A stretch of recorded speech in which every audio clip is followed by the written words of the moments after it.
Fui acusado de um crime, e a única pessoa que podia me inocentar decidiu se calar. Eu nunca imaginei que o barulho de uma chave girando em uma cela seria o som que definiria o resto da minha vida, mas ali estava eu, encarando o teto mofado de uma delegacia de plantão, enquanto tentava entender como o meu mundo tinha desabado em menos de 6 horas. Tudo começou em uma noite de quinta-feira, daquelas que a gente acha que vai ser só mais um encontro comum para falar de trabalho e da vida. Eu estava com o meu melhor amigo de infância, o Thales. Ele é um cara alto, sempre com aquele corte de cabelo impecável e um jeito de falar que convence qualquer pessoa. O tipo de sujeito que todo mundo gosta de ter por perto, porque ele parece ter a vida sob controle. Estávamos em um desses estabelecimentos de bairro, com mesas de plástico na calçada e aquele atendimento de quem conhece a gente pelo nome. O plano era simples: tomar 2 ou 3 bebidas e ir para casa, já que eu tinha uma reunião importante na manhã seguinte. Mas o destino tem um jeito bem cruel de rir dos nossos planos. Enquanto a gente conversava, um carro parou bruscamente na esquina e 2 homens desceram correndo em direção a uma loja de eletrônicos que ficava logo ali na frente. Foi tudo muito rápido, um borrão de movimentos. Eu me levantei por instinto, tentando entender o que estava acontecendo, e foi nesse momento que o caos se instalou. Alguém gritou que era um assalto e, no susto, as pessoas começaram a correr para todos os lados. Eu acabei trombando com um dos sujeitos que saía da loja com uma mochila e nós 2 caímos no chão. O cara se levantou rápido, deixou a mochila para trás e sumiu em um beco escuro. Eu, em um estado de choque total e agindo no mais puro automático, segurei a mochila para tentar ajudar ou devolver. Sei lá o que passou pela minha cabeça naquele segundo de adrenalina. Foi quando as luzes azuis e vermelhas da polícia surgiram dobrando a esquina e o pesadelo começou de verdade. Os policiais já desceram da viatura com as armas em punho, gritando para eu deitar no chão. Eu obedeci, ainda segurando a alça da mochila, sem entender que aquela seria a prova principal contra mim. O pior de tudo não foi a abordagem bruta ou o metal gelado das algemas apertando meus pulsos pela primeira vez na vida. O pior foi olhar para o lado e ver o Thales. Ele estava a menos de 3 metros de distância. Ele viu o rosto do cara que trombou comigo. Ele viu que eu só estava parado ali e que a mochila caiu no meu colo por puro azar. Ele viu cada segundo daquela confusão. Quando o policial perguntou se alguém tinha visto o que aconteceu, eu olhei para o Thales com um alívio imenso, esperando que ele desse um passo à frente e explicasse que eu era apenas um cliente do bar. Mas o que eu vi nos olhos dele não foi solidariedade. Foi um medo frio e um distanciamento que eu nunca tinha presenciado em 20 anos de amizade. Ele simplesmente deu um passo para trás, abaixou a cabeça e disse para o oficial que não tinha visto nada direito, que tinha acabado de chegar e estava de costas na hora do empurrão. Eu gritei o nome dele, implorei para ele dizer a verdade, mas o Thales simplesmente se afastou enquanto me jogavam dentro do camburão. Ali dentro, naquele espaço apertado e com cheiro de desinfetante barato, eu senti que não estava sendo preso apenas pela polícia, mas pelo silêncio da única pessoa em quem eu confiava plenamente. O delegado não quis ouvir minha versão. Para ele, o caso era simples: um flagrante com mercadoria roubada e uma tentativa de fuga frustrada. Eu tentei explicar sobre o homem que fugiu pelo beco, descrevi as roupas dele, mas sem uma testemunha que confirmasse que eu não era o cúmplice, minhas palavras eram apenas vento. Passei a noite inteira em claro, sentado naquele banco de cimento, ouvindo o som de outros presos e os gritos de quem já estava acostumado com aquele ambiente. Cada vez que eu fechava os olhos, eu via a expressão do Thales. Por que ele faria isso? O que ele ganharia me deixando apodrecer em uma cela por um crime que ele sabia que eu não cometi? A sensação de injustiça é como um veneno que vai queimando a garganta da gente aos poucos. Eu pensava na minha família, no meu emprego que eu tinha levado anos para conquistar e em como a minha reputação estava sendo destruída em questão de minutos por causa de uma mentira por omissão. Quando o dia amanheceu, meu advogado chegou. Ele é um homem mais velho, chamado Dr. Arnaldo, com óculos de grau grossos e uma pasta de couro gasta pelo tempo. Ele me olhou com uma mistura de pena e preocupação e disse que a situação era delicada porque não havia câmeras de segurança funcionando na rua naquela noite. Minha única esperança real era o depoimento do Thales, mas o advogado me informou que ele tinha prestado uma declaração oficial na delegacia dizendo que não tinha condições de identificar ninguém e que não podia afirmar se eu estava ou não envolvido com o grupo que assaltou a loja. Naquele momento, eu senti como se tivessem tirado o chão debaixo dos meus pés. O silêncio do Thales era a sentença da minha condenação. O Dr. Arnaldo tentou me acalmar, dizendo que íamos lutar, mas o peso daquela traição era maior do que qualquer medo do processo judicial em si. Eu comecei a repassar toda a nossa história na cabeça,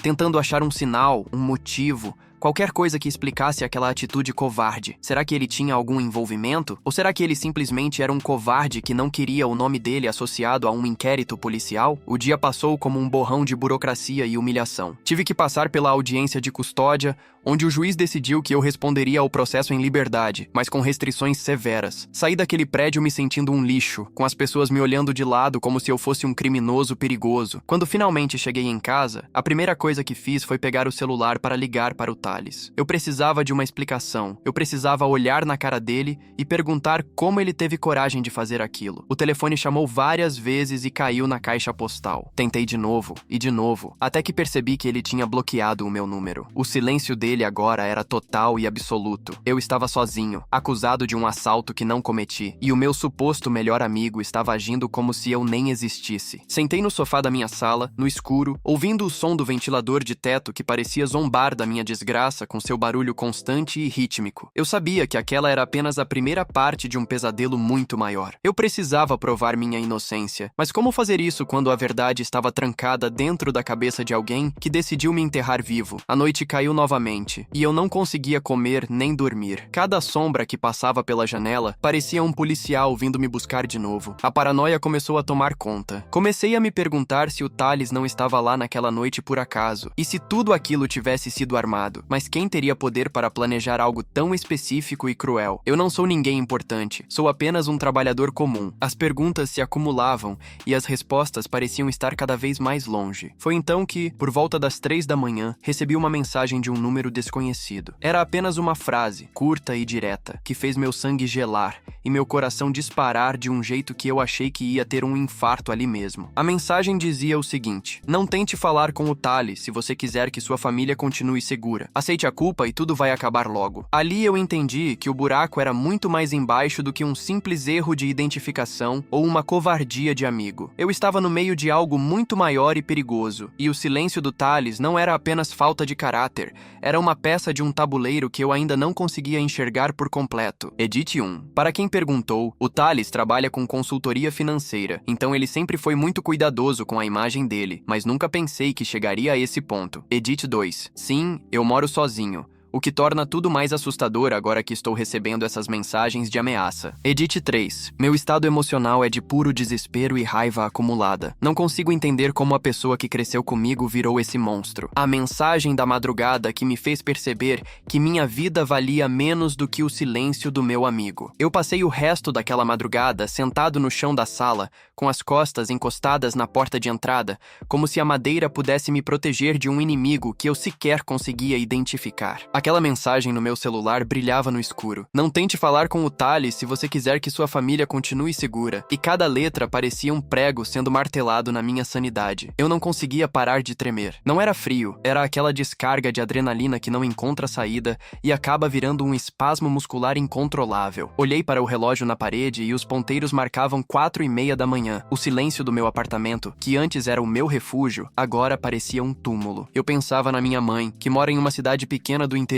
e não faz ideia de que o filho dela foi fichado pela polícia como um assaltante de lojas de eletrônicos. Se alguém fizesse algo contra ela por minha causa, eu nunca me perdoaria. Mas como é que o Thales entrava nisso? Ele sempre foi o cara de sorte, o prodígio da turma, o consultor financeiro que usava relógios que valiam mais do que o meu carro popular. Ele é um homem de estatura média, mas que preenche o ambiente quando chega, com seus ternos de corte impecável e um perfume amadeirado que parece anunciar a presença dele 5 minutos antes. O rosto dele, sempre muito limpo e bem barbeado, agora me vinha à mente com aquela expressão de desdém que ele fez na delegacia. Eu me levantei, cambaleando, e fui até a cozinha para jogar água no rosto. Olhei no espelho e mal me reconheci. Meus olhos estavam vermelhos, fundos, e a barba por fazer me dava exatamente a aparência que a polícia esperava de um suspeito. Eu precisava de respostas. Se eu aceitasse a culpa, como a mensagem sugeria, minha vida profissional estaria morta. Eu nunca mais conseguiria um emprego na minha área de logística. Meu nome estaria manchado para sempre nos registros criminais. Mas se eu lutasse, eu colocaria em risco as pessoas que eu amo. O Dr. Arnaldo, meu advogado, tinha sido claro ao dizer que o depoimento do Thales era a única peça que faltava. Mas o Thales não estava apenas sendo covarde. Ele estava sendo instruído a me destruir. Por volta das 7 da manhã, eu decidi que não podia ficar parado esperando o próximo golpe. Saí de casa com um boné enterrado na cabeça e óculos escuros, sentindo que cada vizinho que me cumprimentava na calçada já sabia de tudo, que todos já tinham lido meu nome em algum grupo de WhatsApp de notícias policiais locais. Fui direto para o escritório onde o Thales trabalhava, um prédio espelhado e moderno no centro da cidade, onde o luxo do mármore no saguão faz a gente se sentir pequeno. Eu sabia que ele chegava cedo. Fiquei esperando em uma lanchonete do outro lado da rua, observando o movimento. Quando vi o carro dele, um sedã preto brilhante, estacionando na vaga cativa, meu coração quase saiu pela boca. Esperei ele descer e caminhar em direção à porta giratória. Atravessei a rua quase correndo, ignorando o sinal vermelho e os carros que buzinavam para mim. Eu o alcancei logo antes dele entrar no elevador. Segurei o braço dele com força, talvez força demais, e ele se virou com um susto que rapidamente se transformou em uma máscara de frieza absoluta. Eu perguntei com a voz embargada por que ele estava fazendo aquilo comigo, por que ele tinha mentido para o delegado e quem era a pessoa que estava me ameaçando pelo celular. O Thales olhou para os lados, verificando se alguém estava prestando atenção, e me empurrou para um canto do corredor, longe do fluxo de funcionários. Ele não parecia arrependido. Na verdade, ele parecia irritado por eu ter tido a audácia de aparecer ali. Ele me disse em um tom de voz tão baixo que era quase um sussurro mortal, que eu deveria ter ficado em casa e que a minha insistência em fazer o certo ia acabar custando muito caro para todo mundo. Ele mencionou que a mochila que caiu no meu colo não era uma coincidência, que o assalto àquela loja específica tinha um propósito e que eu dei o azar de ser o laranja perfeito para a situação. Eu senti um soco no estômago. O meu melhor amigo, o cara que eu considerava um irmão, estava admitindo que eu fui usado como bucha de canhão em um esquema que ele conhecia por dentro. Perguntei se ele estava envolvido com os assaltantes e ele deu uma risada curta, seca, cheia de arrogância, dizendo que ele não se misturava com aquele tipo de gente, mas que prestava serviços de consultoria para pessoas que não aceitavam um não como resposta. Ele disse que se eu abrisse a boca para tentar incriminá-lo, ele tinha provas plantadas de que eu já vinha planejando aquele roubo há meses, inclusive com mensagens falsas que ele mesmo tinha criado no meu nome em servidores de nuvem que eu nem sabia que existiam. Eu percebi ali que o Thales que eu conhecia tinha morrido há muito tempo, se é que ele algum dia existiu. Ele era um sociopata corporativo, alguém que usava a inteligência para circular entre o crime e a alta sociedade, sem nunca sujar as próprias mãos. Ele se soltou do meu braço, limpou a manga do terno como se eu tivesse transmitido alguma doença para ele e entrou no elevador sem olhar para trás. Fiquei parado no meio do saguão, com as pernas trêmulas, enquanto a segurança do prédio começava a me observar com desconfiança.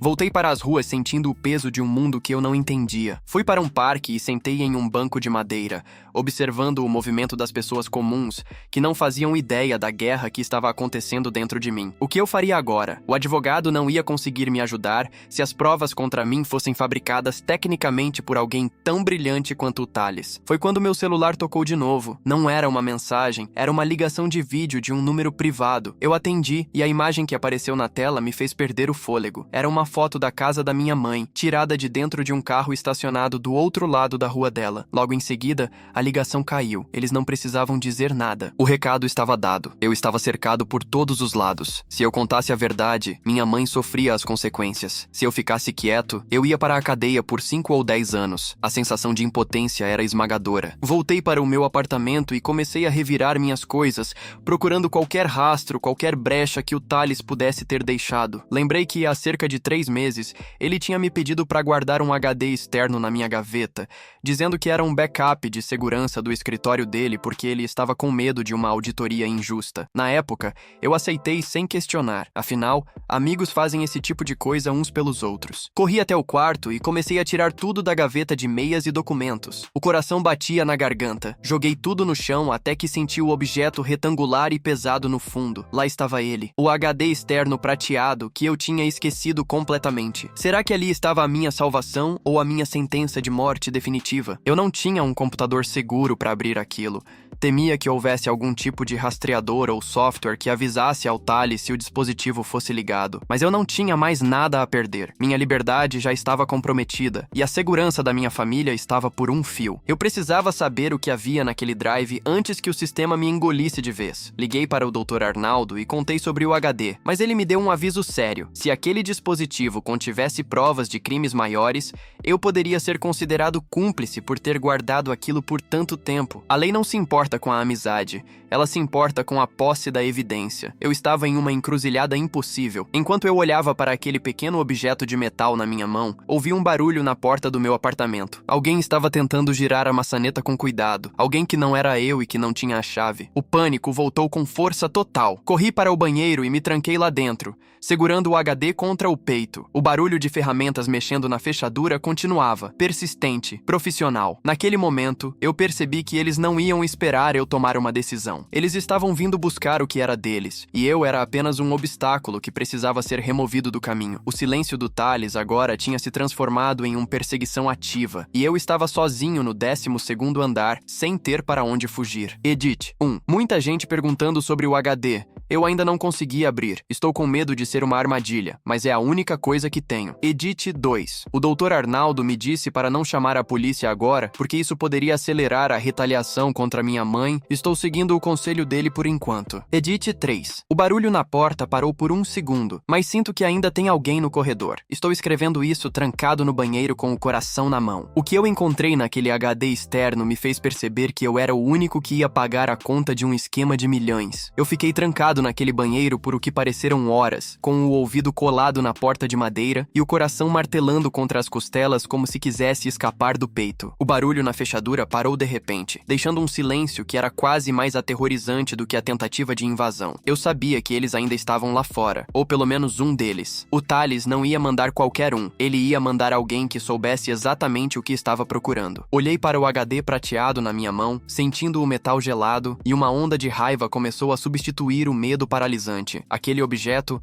era a única razão de eu ainda estar vivo ou a razão exata pela qual eu morreria naquela noite. Esperei até às 5 da manhã, quando o movimento do prédio começava a aumentar com os primeiros moradores saindo para trabalhar, e tomei coragem para abrir a porta do banheiro. O apartamento estava em um silêncio mortal. Fui até a porta da sala e vi as marcas de raspagem na fechadura. Eles realmente tentaram entrar, mas algo os espantou. Talvez um vizinho tenha passado pelo corredor no momento exato. Eu sabia que não podia mais ficar ali. Peguei uma mochila, joguei algumas roupas, meu carregador e o HD e saí quase correndo. Não peguei o elevador. Desci 12 lances de escada com as pernas bambas, saindo pela garagem dos fundos para evitar a portaria principal. Fui direto para uma daquelas lan houses de bairro que ainda resistem ao tempo, em um setor comercial mais afastado, onde ninguém me conhecia. O lugar tinha aquele cheiro característico de eletrônico antigo e o chão estava meio sujo, mas era perfeito porque as máquinas eram isoladas por divisórias altas de madeira compensada. Sentei no canto mais escuro. Paguei por 2 horas de uso e com as mãos trêmulas conectei o HD do Thales. O computador demorou uma eternidade para reconhecer o dispositivo e cada segundo de espera parecia um século. Quando a pasta finalmente abriu, não vi nomes de arquivos comuns. Eram apenas sequências de números e datas. Cliquei na primeira pasta que vi e o que apareceu na tela me deixou sem ar. Eram planilhas detalhadas de transferências bancárias, mas não eram valores comuns de consultoria financeira. Eram depósitos de 100 mil, 200 mil, 500 mil reais, todos destinados a empresas de fachada que tinham nomes genéricos de participações e investimentos. Mas o pior não foi o dinheiro. O pior foram as fotos anexadas a alguns documentos. Eram fotos de documentos de identidade de pessoas simples, trabalhadores, gente que claramente não tinha ideia de que seus nomes estavam sendo usados para abrir contas em paraísos fiscais. E no meio daquela lista de laranjas, eu encontrei o meu próprio nome. Havia uma pasta inteira com fotos do meu RG, do meu comprovante de residência e até cópias de assinaturas minhas que eu nunca reconheci ter feito. O Thales não tinha me escolhido para o assalto por azar. Ele vinha preparando o terreno para me transformar no bode expiatório de um esquema de lavagem de dinheiro há meses. Aquele assalto na loja de eletrônicos foi apenas a ponta do iceberg, uma distração necessária para justificar um inquérito policial onde eu já figuraria como o principal suspeito de um grupo criminoso maior. Enquanto eu rolava as páginas, comecei a ler transcrições de conversas que pareciam ser de aplicativos de mensagens criptografadas. O Thales conversava com alguém que ele chamava apenas de o diretor. Eles discutiam como precisavam de alguém limpo e fácil de manipular para assumir a bucha caso a Receita Federal ou a Polícia Federal começassem a apertar o cerco sobre a consultoria dele. O Thales dizia, com uma frieza que me deu náuseas, que eu era o candidato perfeito porque era solteiro, não tinha conexões influentes e confiava nele cegamente. Ele escreveu literalmente, ele é como um irmão para mim. então nunca vai desconfiar até que seja tarde demais para ele se defender. Eu senti uma vontade genuína de vomitar ali mesmo, na frente daquele monitor antigo. A traição tinha níveis que eu sequer conseguia processar. Ele não estava apenas me deixando ser preso por um assalto, ele estava me entregando de bandeja para uma condenação de décadas por crimes financeiros federais que eu nem sabia que existiam. Continuei vasculhando e encontrei algo ainda mais sombrio. Havia uma pasta chamada Garantias. Quando abri, vi fotos da rotina da minha mãe no interior, fotos dela saindo do mercado, fotos dela cuidando das plantas no quintal, fotos da placa do carro dela. O Thales vinha monitorando a minha família há tempos, guardando aquilo como uma carta na manga caso eu resolvesse ser herói. Minha cabeça começou a girar. Se eu entregasse esse HD para a polícia agora, o Thales seria preso, mas a rede por trás dele, as pessoas que o chamavam de consultor, certamente iriam atrás da minha mãe antes mesmo de o primeiro carro de polícia chegar na casa dele. Eu estava em uma armadilha perfeita. Eu tinha a prova da minha inocência e da culpa dele,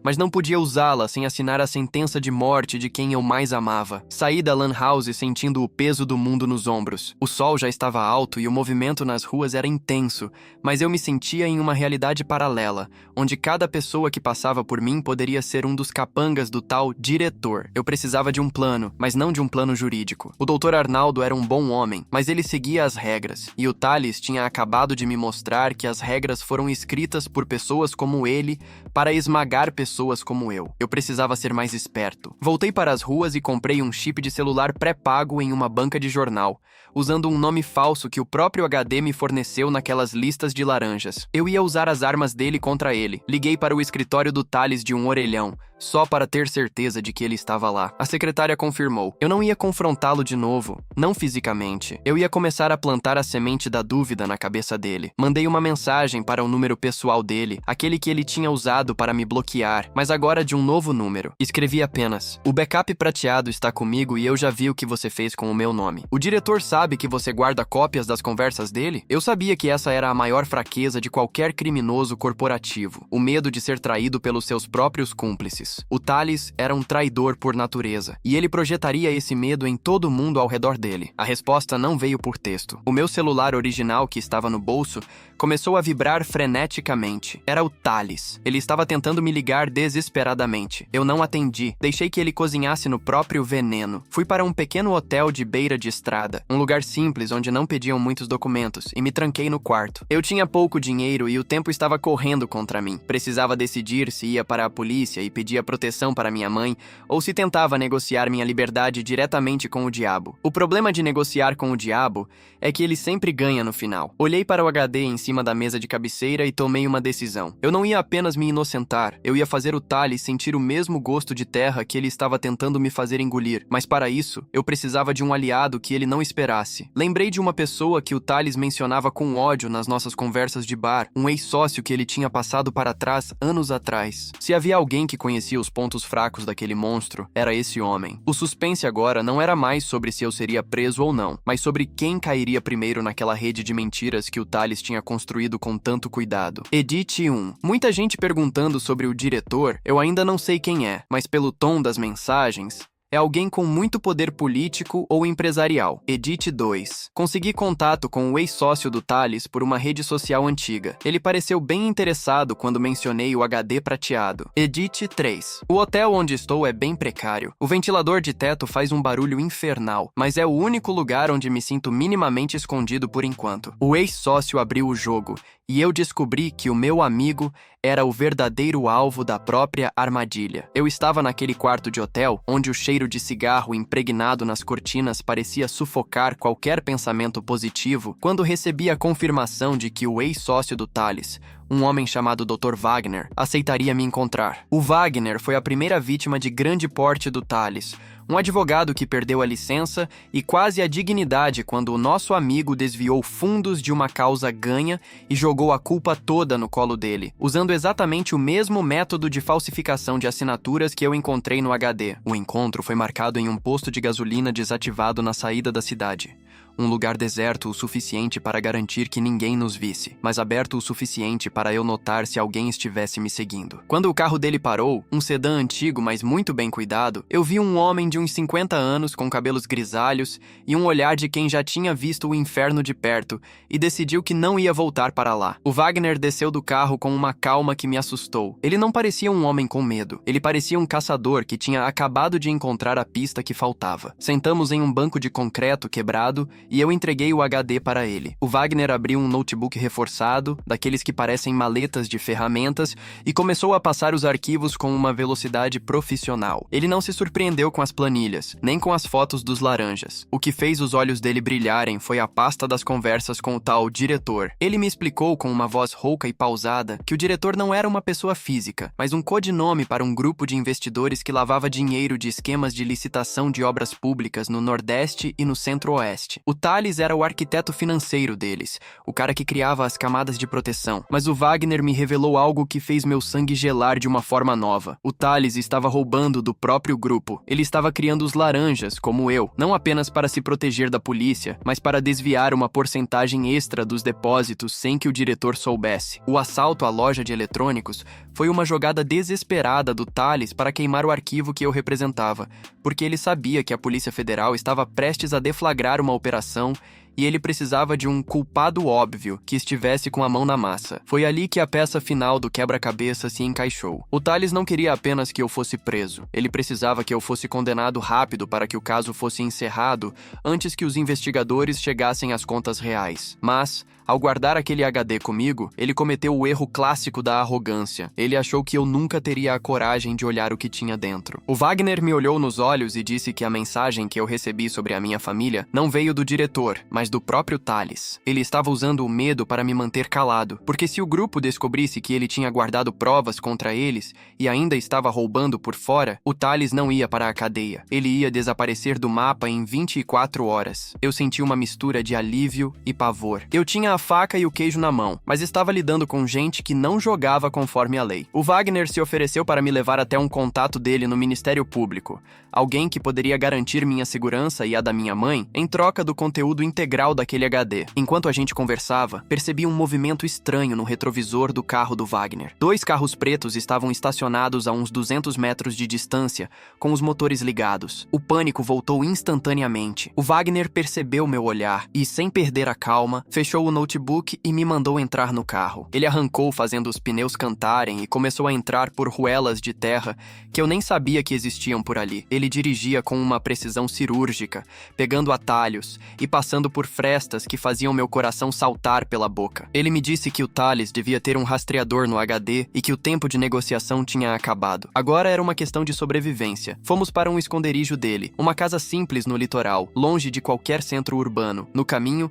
eu liguei para a minha mãe de um telefone que o Wagner me deu. Eu disse para ela arrumar uma mala agora mesmo e ir para a rodoviária, que um amigo meu iria buscá-la. Eu não dei detalhes. Só implorei para ela confiar em mim. O Wagner fez uma ligação e garantiu que ela estaria segura em 3 horas. Chegamos na casa do litoral no final da tarde. O sol estava se pondo e a maresia era a única coisa que eu conseguia sentir enquanto tentava processar que eu era agora uma peça-chave em um dos maiores escândalos financeiros do estado. O Wagner começou a preparar o depoimento que eu daria no dia seguinte. Ele me disse que o suspense sobre a minha inocência terminaria ali, mas que a verdadeira guerra estava apenas começando. O Thales ia tentar de tudo nas próximas 12 horas para recuperar aquele HD ou me eliminar. Eu passei a noite olhando para o mar escuro, ouvindo o som das ondas que pareciam sussurrar os nomes de todos aqueles laranjas que tiveram suas vidas destruídas pelo meu melhor amigo. Eu não era mais aquele cara ingênuo que dividia bebidas na calçada de um bar. Eu era um homem que tinha perdido tudo, menos a vontade de ver a justiça ser feita. Pela primeira vez em dias, eu não senti medo. Eu senti uma frieza que me igualava ao Thales, mas com uma diferença fundamental. Eu estava lutando pela verdade e ele estava lutando para não ser devorado pelos monstros que ele mesmo alimentou. De madrugada, o Wagner recebeu um alerta no celular dele. O sistema de monitoramento que ele tinha instalado na casa onde minha mãe morava registrou a presença de homens armados tentando arrombar a porta. Se ela não tivesse saído de lá 30 minutos antes, ela estaria morta agora. Aquilo foi o estopim. Eu peguei o telefone e dessa vez fui eu quem ligou para o Thales. Ele atendeu no primeiro toque, a voz trêmula e carregada carregada de ódio. Eu não disse oi, eu só disse que o HD já estava nas mãos do Ministério Público e que o Dr. Wagner mandava lembranças. O silêncio do outro lado da linha foi a música mais doce que eu já ouvi na vida. Ele tentou gaguejar uma ameaça, mas eu desliguei. A rede de mentiras dele não estava apenas desfiando, ela tinha acabado de explodir. Agora, tudo o que restava era o julgamento final, e eu ia garantir que cada centavo e cada mentira fossem colocados sob a luz do sol, custasse o que custasse. O perigo real não era mais o que eles podiam fazer comigo, mas o que a verdade faria com eles. Edit 1. Para quem está preocupado com a minha mãe, ela já está em um local seguro com pessoas de confiança do Dr. Wagner. Edit 2. O Thales está tentando me ligar sem parar de números diferentes, mas o Wagner disse para eu não atender mais nada. Edit 3. Estou escrevendo isso sentado na areia, olhando para o horizonte. Amanhã cedo o promotor vem nos buscar e a história finalmente vai ser revelada por inteiro. O dia em que o tribunal ouviu o silêncio do Thales se transformar em um grito de socorro. O dia amanheceu com um céu pesado, carregado de nuvens que pareciam sufocar a cidade enquanto eu entrava no prédio do Ministério Público,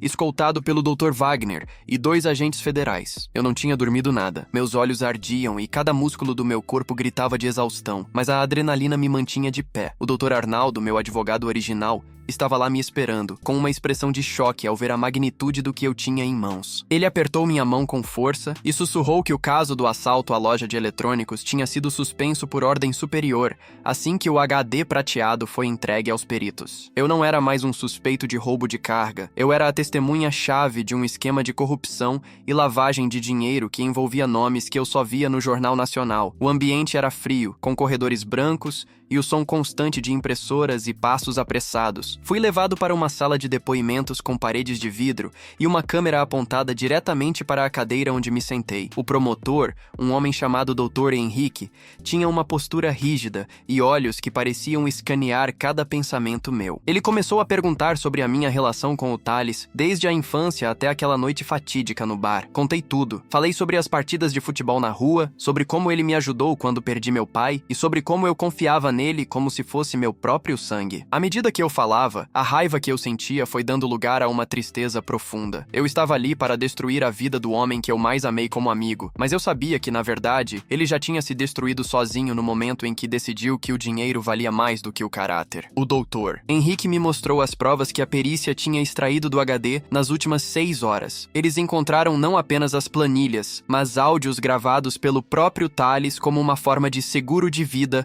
contra o tal diretor. O Thales era meticuloso, mas a sua própria paranoia foi o que o entregou. Enquanto o depoimento prosseguia, um dos agentes entrou na sala e falou algo baixo no ouvido do promotor. O Dr. Henrique assentiu e ligou um monitor de televisão que estava preso à parede. As imagens eram ao vivo de um canal de notícias local. Eu vi o prédio espelhado onde o Thales trabalhava, cercado por viaturas da Polícia Federal. Vi o momento exato em que ele saiu, algemado, com um paletó cobrindo o rosto para tentar esconder a vergonha. Ele não parecia mais aquele consultor financeiro impecável e poderoso. Ele parecia um rato encurralado, pequeno e trêmulo. O locutor dizia que a Operação Espelho tinha acabado de prender o mentor de um esquema que desviou mais de 50 milhões de reais de cofres públicos. Ver aquela cena me trouxe um alívio momentâneo, mas a verdadeira vitória ainda estava por vir. O Thales não ia cair sozinho. Horas depois, recebi a notícia de que o Thales tinha tentado fazer um acordo de delação premiada, mas o Ministério Público recusou. Com o conteúdo do HD, eles já tinham tudo o que precisavam. O depoimento dele não era mais necessário para incriminar o diretor e os outros envolvidos. Ele estava em uma cela comum, a mesma que ele achou que seria o meu destino eterno. O Dr. Wagner me acompanhou até a saída e disse que, por segurança, eu e minha mãe passaríamos os próximos meses em um programa de proteção em outro estado até que todos os envolvidos fossem julgados e condenados. Foi um preço alto a pagar. Tive que deixar meu apartamento, meu emprego e a vida que eu conhecia para trás. Mas, enquanto eu entrava no carro que me levaria para encontrar minha mãe, eu senti que, pela primeira vez em semanas, eu podia respirar sem sentir o peso da injustiça me esmagando. O julgamento aconteceu 6 meses depois. Eu tive que depor por videoconferência, com a voz distorcida e o rosto borrado para o público. O Thales estava sentado no banco dos réus, com uma aparência acabada, muito mais magro e com os olhos fundos. Quando o juiz leu a sentença dele, 28 anos de prisão em regime fechado por lavagem de dinheiro, formação de quadrilha e falsidade ideológica, eu vi o momento exato em que a ficha dele caiu. Ele olhou para a câmera como se soubesse que eu estava do outro lado e eu vi uma lágrima escorrer pelo rosto dele. Não era uma lágrima de arrependimento pelo que fez comigo. Era uma lágrima de pena de si mesmo por ter sido pego. O silêncio dele no dia do assalto tinha sido a sua maior arma, mas acabou sendo a corda com a qual ele se enforcou. O caso do assalto à loja foi oficialmente arquivado e minha ficha criminal foi limpa. O verdadeiro assaltante, o cara que trombou comigo naquela noite, foi identificado como um dos capangas do esquema, contratado especificamente para plantar a mochila em mim. Ele também foi preso e confessou tudo em troca de uma redução de pena. Hoje, moro em uma cidadezinha litorânea no sul, onde ninguém sabe quem eu sou. Trabalho como consultor de logística para pequenas empresas locais e passo as tardes pescando com a minha mãe. A paz que eu encontrei aqui não tem preço, mas às vezes, no silêncio da noite, eu ainda escuto o som da chave girando na cela daquela primeira noite. O trauma não vai embora totalmente, mas a cicatriz serve para me lembrar de que a verdade, por mais que demore e por mais que doa, sempre encontra um caminho para vir à tona. O Thales tentou me enviar uma carta da prisão há 2 meses. O Dr. Wagner, que se tornou um grande amigo, me avisou sobre ela. Eu pedi para ele queimar sem abrir. Não havia nada que o Thales pudesse me dizer que mudaria o fato de que ele me traiu da pior forma possível. Algumas feridas a gente não cura com conversas, a gente cura com o tempo e com a distância. Olho para o horizonte agora, vendo o sol se pôr no mar, e sinto que finalmente a saga terminou. Eu não sou mais o culpado de um crime que não cometi. Sou apenas um homem que sobreviveu à maior tempestade da sua vida e aprendeu que, no final das contas, a única pessoa que nunca pode se calar diante da injustiça somos nós mesmos. A minha história no Reddit viralizou, e muita gente me chamou de herói, mas eu não me sinto assim. Eu me sinto apenas alguém que teve a sorte de encontrar as provas certas e a coragem de não se deixar intimidar pelo medo. A vida segue, e o silêncio agora é só o da tranquilidade da minha nova casa. Edit 1. Para quem perguntou, o diretor foi preso em uma operação em Brasília semanas depois. O esquema era muito maior do que eu imaginava, e envolvia até prefeituras inteiras. Edit 2. Minha mãe está ótima. Ela adora a nova casa e finalmente parou de ter pesadelos com o que aconteceu. Edit 3. Este é o meu último post sobre o assunto. Vou desativar esta conta para seguir minha vida em paz. Obrigado por todas as mensagens de apoio. Vocês foram essenciais para eu não desistir.